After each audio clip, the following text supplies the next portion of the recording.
जितने आस्था चैनल पर कथा सुन रहे हो, जितने फेसबुक और यूट्यूब पर सुन रहे हो, बहुत सावधानी से सुनना।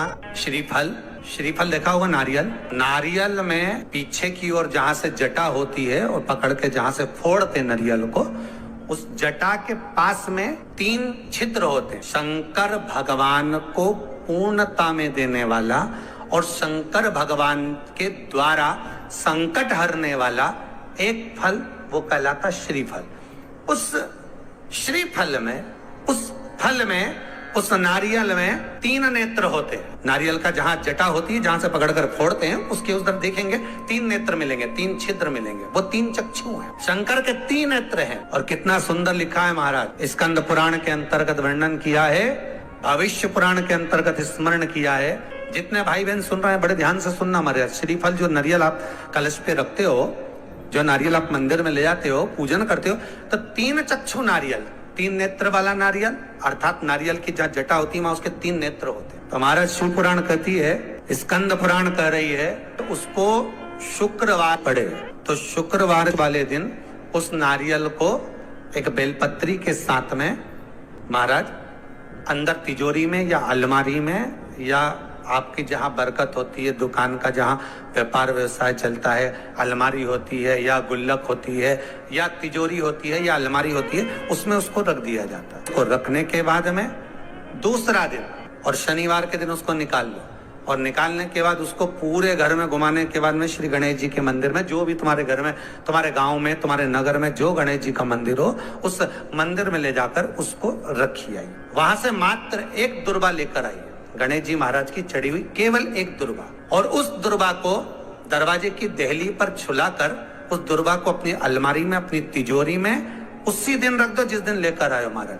कभी जिंदगी में लक्ष्मी की कमी नहीं आ सकती। कहते हैं जिसका व्यापार ना चले, व्यवसाय ना चल रहा हो, बहुत ज्यादा कष्ट में जीवन निकल रहा हो और बहुत ही ज्यादा तकलीफ हो रही हो, तो धतूरे को हल्दी में डुबोकर शंकर भगवान को 12 बजे समर्पित करें।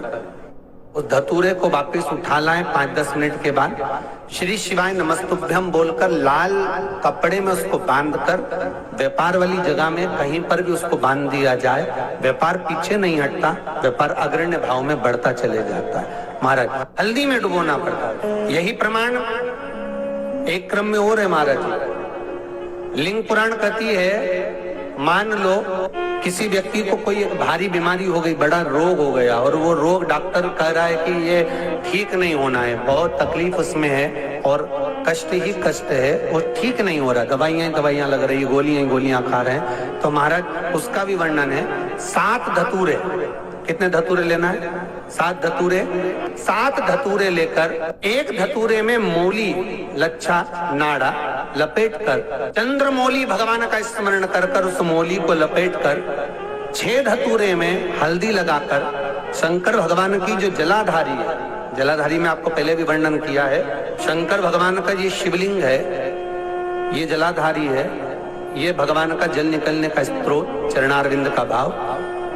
शिवलिंग जहां रखा हुआ है, ये पार्वती जी का हस्त कमल है, जो ये गोल भाग है ये पार्वती का हस्त कमल है, जहां शिवलिंग रखा है। जहां से जल नीचे गिरता है उसके सीधे भाग में श्री गणेश जी महाराज का स्थान है, उसके उल्टे भाग में श्री कार्तिकेय जी का स्थान है। जलाधारी के सामने एक मोटी सी लाइन होती है, कहीं सांप बना होता है, कहीं स्थान बना होता है। जो मोटी सी लाइन है ये शंकर भगवान की सबसे छोटी लड़की अशोक सुंदरी का स्थान है। जलाधारी के ऊपर जो 3 टेकी लगी है, ये भृगु ऋषि का, भृंगी गण का स्थान है।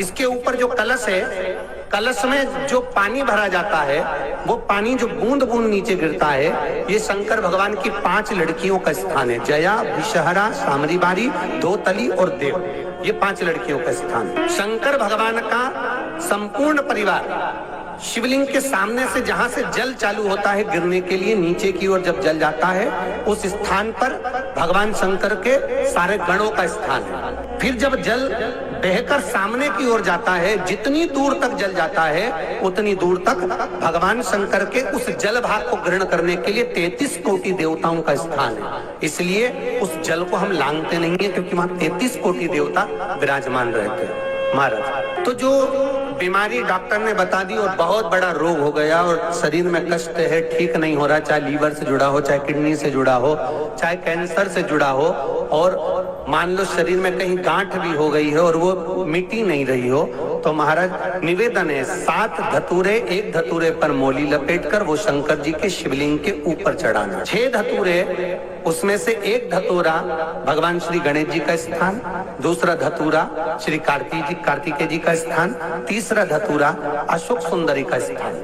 महाराज शंकर भगवान की जगदम्बा जी के हस्त कमल के ऊपर एक धतूरा। अच्छा, एक धतूरा जहां से जल नीचे की ओर बहकर जा रहा हो, पानी जिस जगह से नीचे गिर रहा हो बिल्कुल वहीं पर एक धतूरा चढ़ा देना। उस धतूरे को चढ़ाने के बाद वो धतूरा वापस लेकर आना है, अवधूतेश्वर महादेव का नाम लेकर या चंपेश्वर महादेव का नाम लेकर उस धतूरे को जो बीमार व्यक्ति है उसका स्पर्श कराकर बेलपत्री के पेड़ के नीचे पटकवा देना है। महाराज धीरे धीरे रोग में आराम मिलना प्रारंभ हो जाता है, औषधियां धीरे धीरे समाप्त हो जाती हैं और व्यक्ति स्वस्थ हो जाता है। आज भी नियम है, जिस लड़के लड़की का विवाह नहीं हो रहा हो, शादी नहीं हो रही हो, बहुत परेशान हो गए, कहीं मंगल है, कहीं राहु है, कहीं केतु है, कहीं कालसर्प दोष है, कहीं कुछ है, बच्चे बच्ची का विवाह नहीं हो रहा, बार बार देखने आते हैं पर विवाह पक्का नहीं होता, कुछ ना करिए, चंदन की 3 बिंदियां और उस अशोक सुंदरी के स्थान पर आप कर लगवा दीजिए और उसी 3 बिंदी में से थोड़ा थोड़ा सा चंदन जहां पर लड़का लड़की सोते हैं उस कमरे में लगवा दीजिए। 6 महीने के अंदर विवाह पक्का हो जाता। अशोक सुंदरी, और अशोक सुंदरी का प्रमाण भी बड़ा सुंदर है। एक बात याद रखिए, अशोक सुंदरी के लिए बहुत सुंदर बात कही गई। जिसको काया का रोग हो जाता है, काया सफेद हो जाती है या चमड़ी सफेद पड़ने लगती है या काली पड़ने लगती है या नेत्रों के नीचे कालापन आ जाता है, उसके लिए भी अशोक सुंदरी का ही पूजन किया जाता है। अशोक सुंदरी, शंकर जी पे जल ना चढ़ा, नीचे लगाओ पात्र, और जहां अशोक सुंदरी वाली लाइन है, जिसकी आंखों में कालापन आ जाए, नेत्रों के नीचे कहीं सफेद चमड़ी पड़ जाए, कहीं चर्म रोग हो जाए और कहीं फुल्कियां शरीर की निकलने लगे, कहीं कोई भी शरीर का चर्म रोग हो, उसमें अशोक सुंदरी वाली जगह पर दूध और जल दोनों को चढ़ाया जाता है। दोनों को चढ़ाकर उसको पात्र में झेला जाता है। शाम के समय इसी जल को उठाकर शाम पड़ते समय बिल्कुल संध्या के समय पर पानी में मिलाकर इससे स्नान कर लिया जाता है, चर्म रोग समाप्त हो जाता है। जो ब्याज बट्टे का काम करते हैं ना, उधारी पैसा दे देते हैं और पैसा नहीं आता, या दुकान पे से पैसा उधार देना है, उनको विशेष ध्यान रखना चाहिए अशोक सुंदरी का, बहुत अशोक सुंदरी का बिल्कुल ध्यान रखना चाहिए। जो उधार पैसा दें या उधार सामान दें, उसको अशोक सुंदरी का बड़ा स्मरण करना चाहिए। तो किसी को रुपया उधार भी दे रहे हैं तो अशोक सुंदरी के नाम की 1 लौंग, पैसा देने से पहले 1 लौंग अशोक सुंदरी के नाम की मुंह में रखकर खा ले, और जिस व्यक्ति को पैसा उधार देना है उससे बात करके फिर उधार पैसा दे, वो पैसा आपका वापस आएगा, ये गारंटी है। उसके बाप को देना पड़ेगा, नहीं देगा तो अशोक सुंदरी उसको खींच के लाएगी पर पैसा आएगा। ये अशोक सुंदरी का प्रमाण है।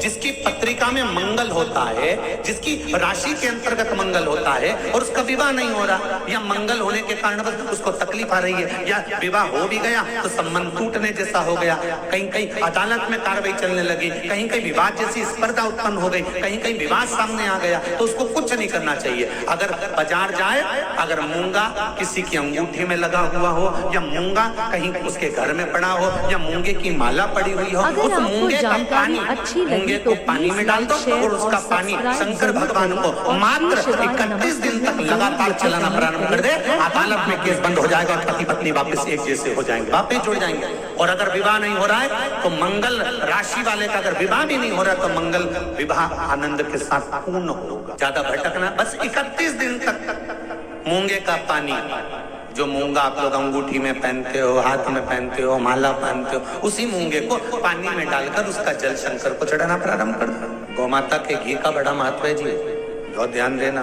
गौ माता के दूध से निर्मित, वो भी देसी गाय हो, आज के जमाने में देसी गाय भी मिलना मुश्किल है, देसी गाय के द्वारा निर्मित घी दरवाजे के बाहर, अगर तुम्हारे घर में बहुत अशांति हो रही है, क्लेश हो रहा है, घर में शांति नहीं है, तो गाय के घी की एक बिंदी भी अगर दरवाजे के बाहर मात्र अशोक सुंदरी वाली जगह पर घी को लगाकर उस हाथ की बिंदी को दरवाजे पर लगा दिया जाता है तो घर में से क्लेश समाप्त हो जाता है। जैसे कहते हैं ना, मेरे को अच्छा नहीं लग रहा, बेचैनी हो रही है, मुझे ऐसा लग रहा है कुछ बुरा होने वाला है, घर में अशांति हो रही है, मन अच्छा नहीं लग रहा, मेरा रहने का मन नहीं कर रहा, बाहर निकलो तो अच्छा लगता है, घर में जाओ तो अच्छा नहीं लगता, व्यापार में काम अच्छा नहीं लग रहा, व्यापार अच्छा नहीं चल रहा। जिसके मन में लगता है कि मेरे मन से मुझे अच्छा नहीं लग रहा, मन में अशांति लग रही है, मन में अच्छा नहीं लग रहा, उसको देसी गाय का घी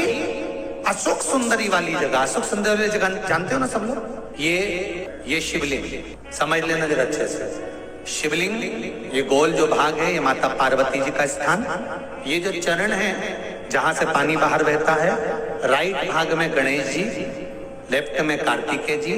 इस जल बहने वाली जगह पर एक मोटी सी लाइन होती है शिवलिंग के सामने जहां से पानी बहता है, वहां बीच में एक मोटी सी लाइन होती है, उसको कहते हैं अशोक सुंदरी का स्थान। शंकर भगवान के जितने बच्चे हैं सब शिवलिंग के आसपास में, अशोक सुंदरी बीच में, शंकर भगवान की 5 लड़कियां ऊपर, जया, विषहरा, सामरीवारी, दौतली, देव, गणेश जी, कार्तिकेय। तो अशोक सुंदरी वाली जगह पर गौ माता के घी का लेपन करने के बाद उस बिंदी को अगर वर्ष में 2 या 3 बार भी आप अपने दरवाजे के बाहर मात्र बिंदी स्वरूप लगाएंगे, तुम्हारी पेंटिंग खराब नहीं होगी, जरा सी बिंदी लगा, घर की डिजाइन भी खराब नहीं होगी, मात्र एक उंगली लगा दी, टच कर दी, उतने से मन को आनंद की अनुभूति होगी।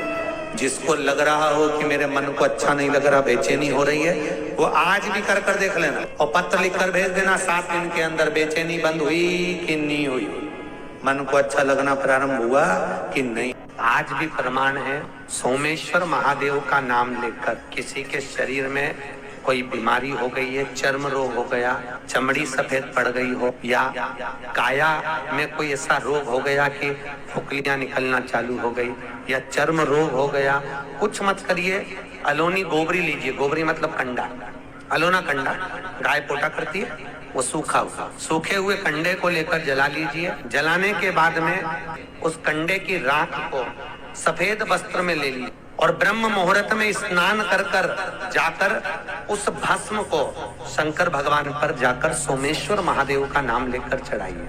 सोमेश्वर महादेव का नाम लेकर चढ़ाकर उस भस्म को वापस उठा लीजिए, भस्म उठाकर उसको लेकर आ जाइए। संपूर्ण वस्त्रों से विहीन होकर उस भस्म को 5 दिन लगातार पानी में डालकर स्नान करते जाए। 5 दिन लगातार स्नान करोगे, जिसकी सफेद चमड़ी पड़ रही होगी, 10वें दिन से वो चमड़ी अपने आप अपने असली रूप में आना चालू हो जाती है।